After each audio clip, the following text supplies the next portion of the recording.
నమస్తే. గురు భగవానుడు కర్కాటక రాశి నుంచి ఆయన ఆల్రెడీ రెట్రోగేట్ ఫేజ్‌లోనే ఉన్నారు. అంటే వక్రగతిలో ఉన్నారు. కర్కాటక రాశి నుంచి ఆయన మిథున రాశిలోకి డిసెంబర్ 5వ తారీఖు అంటే ఈరోజు మధ్యాహ్నం 3:38 ఆయన మిథున రాశిలోకి ప్రవేశించడం జరుగుతోంది.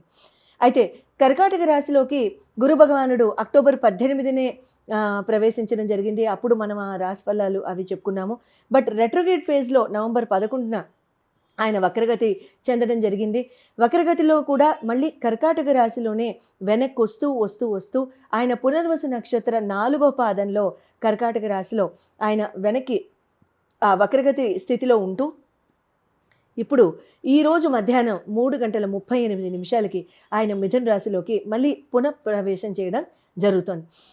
అయితే ఈ గురు భగవానుడి యొక్క మిథున రాశి యందు సంచరణ ఈ సంవత్సరం మే 15వ తారీఖు నేను రిలీజ్ చేసిన వీడియోని కనుక చూసినట్లయితే అప్పుడే ఆ మిథున రాశిలో గురు భగవానుడి యొక్క సంచారం అన్ని రాశుల వారికి ఏ రకంగా ఉంటుందనేది మనం అందరం కూడా విశేషంగా తెలుసుకోవడం జరిగింది. అయితే ఈ కర్కాటక రాశిలో గురు భగవానుడు ఎప్పుడైతే ప్రవేశించాడో చాలా రకాలుగా ఎన్నో ఇన్సిడెంట్స్ అవ్వడం వరల్డ్లో ఇండివిజువల్స్కి చాలా ఇండివిజువల్గా కూడా అందరికీ కూడా మానవాళికి కూడా ఎన్నో ఇన్సిడెంట్స్ జరగడం, కొన్ని షేకెన్ సిచ్యువేషన్స్ లైఫ్స్లో రావడం, చాలామందికి ఫిజికల్గా దెబ్బలు తగడం, మెంటల్గా దెబ్బలు తగలడం, కాస్త రకరకాల వార్తలు వినికిడిలోకి రావడం, ఇలాంటివన్నీ కూడా జరగడం జరిగింది అక్టోబర్ 18 నుండి కూడా.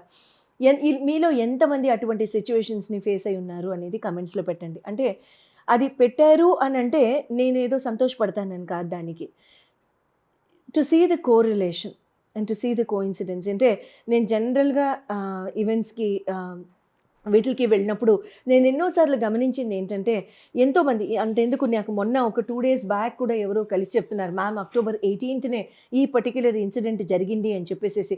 సో ఇక్కడ ఏమవుతుందంటే, ఇటువంటి సిచ్యువేషన్స్లో కనుక మనం ఉన్నట్లయితే ఆ సిచ్యువేషన్స్లో నుంచి బయటకు వచ్చే సమయం ఇది అని మనం ఖచ్చితంగా చెప్పుకోవచ్చు. అయితే గురు భగవానుడి యొక్క సంచారం ఇక్కడ కర్కాటక రాశి నుంచి మిథున రాశికి వెళ్తున్న ఈ క్రమంలో కొన్ని రాసుల వాళ్ళకి మాత్రం చాలా చాలా బాగుండబోతోంది. అండ్ మిగతా రాసుల వాళ్ళందరికీ కూడా ఏ రకంగా ఈ ప్రభావం అనేది వాళ్ళ మీద ఉండబోతోంది అనేది తెలుసుకుందాం.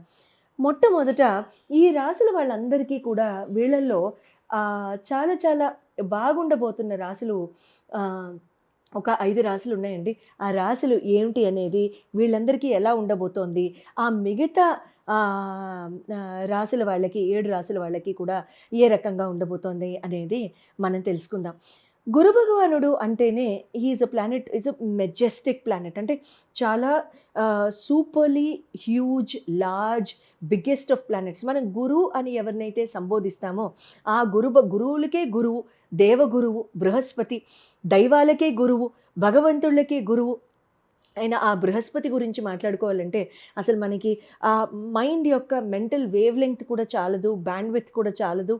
అట్ ద సేమ్ టైం మనకున్న కొద్దిపాటి నాలెడ్జ్ అస్సలు సరిపోదు. గురు భగవానుడి యొక్క బ్లెస్సింగ్స్ని కనుక మనం పొందాలి అని అనుకుంటే లైఫ్లో అన్ని స్పియర్స్లో కూడా ప్రాస్పెరిటీ రావడం, అన్ని స్పియర్స్లో కూడా వెల్బీయింగ్ అనేది మనకి ఎన్షోర్ అవ్వడం, బంగారం ఒకటే కాకుండా నాలెడ్జ్, స్కిల్స్, విజ్డమ్, చదువు, సంధ్య, ఫోకస్, డిసిప్లిన్, ఇటువంటివి శని భగవానుడితో పాటు గురు భగవానుడు కూడా మనకి ఎంతో చక్కగా మనకి బ్లెస్సింగ్ అనేది ఆ స్వామివారు ఇవ్వడం జరుగుతుంది. ఈ ఈ ఈ క్రమంలో 5 రాశుల వారికి చాలా చాలా బాగుండబోతోంది. వాళ్ళు వృషభ రాశి, సింహరాశి, తులారాశి, ధనుర్రాశి, అట్ ది సేమ్ టైం కుంభరాశి, వీళ్ళందరికీ ఎలా ఉండబోతుందో తెలుసుకుందాం. ఆ తర్వాత మిగతా రాశుల వాళ్ళకి ఏ రకంగా ఉండబోతోంది అనేది విశేషంగా తెలుసుకుందాం. మేషరాశి వారికి గురు భగవానుడి యొక్క రెట్రోగేట్ వక్రగతి స్థితి ఏ రకంగా ఉంటుంది అనేది ఉండబోతోంది మిథున రాశిలోకి రాగానే అనేది తెలుసుకుందాం. మరి మేషరాశి వారికి ఇప్పటిదాకా గురు భగవానుడి యొక్క వక్రగతి స్థితిలో ఆయన ప్రయాణిస్తూ కర్కాటక రాశిలో ఉండడం అది చతుర్థ స్థానం ఉంది. అది ఎగ్జాల్టెడ్ సైన్ అప్పటికీ కూడా erratic movement of the planet Jupiter కాబట్టి ఇది. సో ఈ 7 years యాక్సలరేటెడ్ మూవ్మెంట్, ఎగ్జాల్ట్రేషన్ మూవ్మెంట్లో ఆయన వెళ్తున్నారు కాబట్టి, ఒకే సంవత్సరంలో రెండు రాశుల్ని దాటేసుకుంటూ వెళ్ళిపోతున్నారు కాబట్టి ఆయన ముందుకి వెనక్కి ఆ క్రమంలో ఇది చాలా spinning results and wavering results చాలామంది రాశుల వారికి ఇవ్వడం జరిగింది. సో కాబట్టి ఇక్కడ మేషరాశి వారికి మళ్ళీ మిథునంలోకి ప్రవేశించబోతున్న గురు భగవానుడు ఏ రకంగా రిజల్ట్ ఇస్తారు అనేది తెలుసుకుందాం. గురు భగవానుడు మిథున రాశిలోకి ప్రవేశించగానే తృతీయ భావం, పరాక్రమ భావం, skill set, siblings place, siblings స్థానం అంటే అన్నదమ్ముల యొక్క స్థానం, అక్క చెల్లెల యొక్క స్థానాన్ని చూడడం జరుగుతోంది.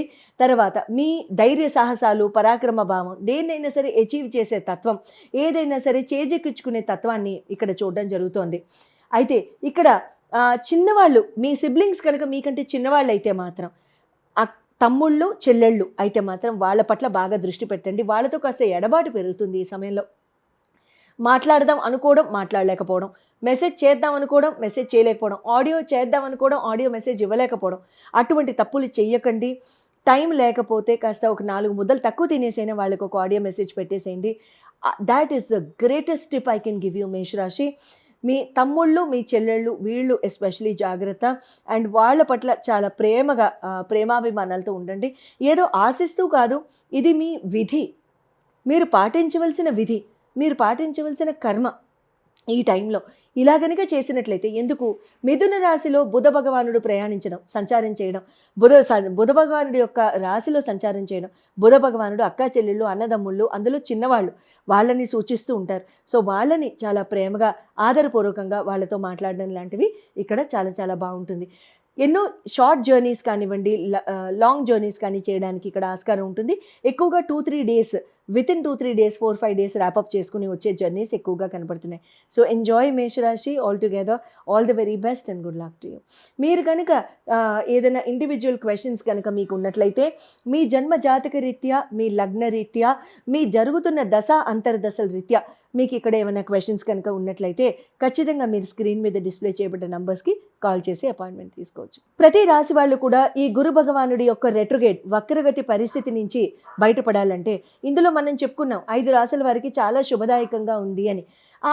మిగతా 7 రాశుల వాళ్ళందరికీ కూడాను కాస్త మిక్స్ మ్యాచ్గా ఉంది అని చెప్పుకున్నాం. సో వీళ్ళందరూ కూడా కామన్గా ఈ రాశుల వాళ్ళందరూ పాటించవలసిన నియమాలు ఎటువంటివి ఏమైనా ఉన్నాయా అని అంటే, గురువారం రోజు అందరూ కూడా పసుపు రంగు వస్త్రాలు వేసుకోవడానికి, లేదా అందరూ కూడా పసుపు రంగు వస్త్రాలు వేసుకోలేకపోతే కనీసం పసుపు రంగు హ్యాండ్ కర్చీఫ్ కానివ్వండి, yellow colour, cream colour, yellow shades, beige, మట్టి రంగు, శాండ్ కలర్ అటువంటి హ్యాండ్ కర్చీఫ్స్ అయినా, క్రీమ్ బిస్కెట్ కలర్ అటువంటి హ్యాండ్ కర్చీఫ్స్ మగవాళ్ళు జేబుల్లో పెట్టుకోవడానికి ట్రై చేయండి.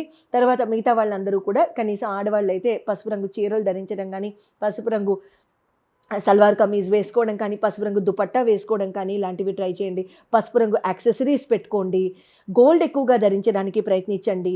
ఈ సమయంలో ఆడవాళ్ళు ఎక్కువగా ఆ ఫ్యాషన్ జ్యువెలరీ జోలికి వెళ్ళకండి. ఈ 7 రాసుల్లో మీరు కనుక ఉన్న వాళ్ళైతే ఈ ఫ్యాషన్ జ్యువెలరీ జోలికి వెళ్ళకండి.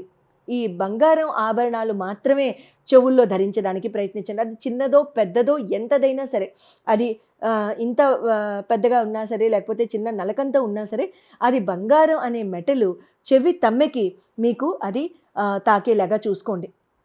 తర్వాత గురువారం రోజు గురు భగవానుడి యొక్క దర్శనము, గురు భగవానుడి యొక్క ఆరాధన, దత్తాత్రేయ, త్రిమూర్తుల యొక్క ఆరాధన, త్రిమూర్తులతో పాటు మహాలక్ష్మి, మహాకాళి, మహాసరస్వతి వీళ్ళు కూడా త్రిమూర్తుల్లోకి వస్తారు. కాబట్టి ఆ ముగ్గురు మూర్తుల యొక్క అమ్మల యొక్క ఆరాధన చేయడానికి ప్రయత్నించండి. గురువారం రోజు అసలు ఎప్పుడూ కూడా ఫుడ్ విషయంలో నేను జనరల్గా ఎప్పుడూ కమెంట్ చేయను, because that is your own choice. I'm nobody to comment.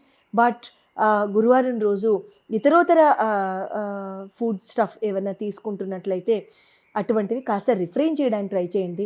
And drinks అలవాటు ఉన్న వాళ్ళు ఎవరైనా ఉంటే గురువారం రోజు ఈ 7 రాసుల్లో ఉన్న వాళ్ళే కాకుండా మిగతా 5 రాసుల్లో ఉన్న వాళ్ళు కూడా, లైక్ వృషభ, తర్వాత వృషభ రాశి చెప్పుకున్నాం కదా, వృషభ రాశి, ధనురాశి, తులారాశి, సింహరాశి, తర్వాత కుంభరాశి చెప్పుకున్నాం కదా. ఆ 5 రాశుల వాళ్ళు కూడా, అంటే మాకు బాగానే ఉంది కదా మేము చేసేస్తాం అనకండి.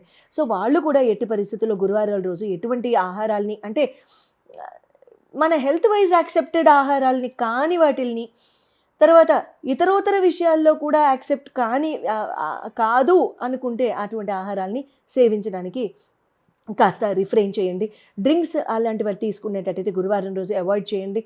పెద్దవాళ్ళకి ఎప్పుడూ కూడా బాగా సహాయ సహకారాలతో ఉండడానికి ప్రయత్నించండి. గురువారం రోజు హస్తం అరటిపళ్ళైనా సరే గురు భగవానుడి ఆలయాల్లో ఎక్కడైనా సరే నివేదనగా అర్పించి దాన్ని అక్కడే నుంచుని మీ స్వహస్తాలతో అందరికీ పంచిపెట్టడానికి ట్రై చేయండి. శుభం భూయాత్ and I wish you a very happy and a peaceful Guru transit until March 11th, 2026. Good luck.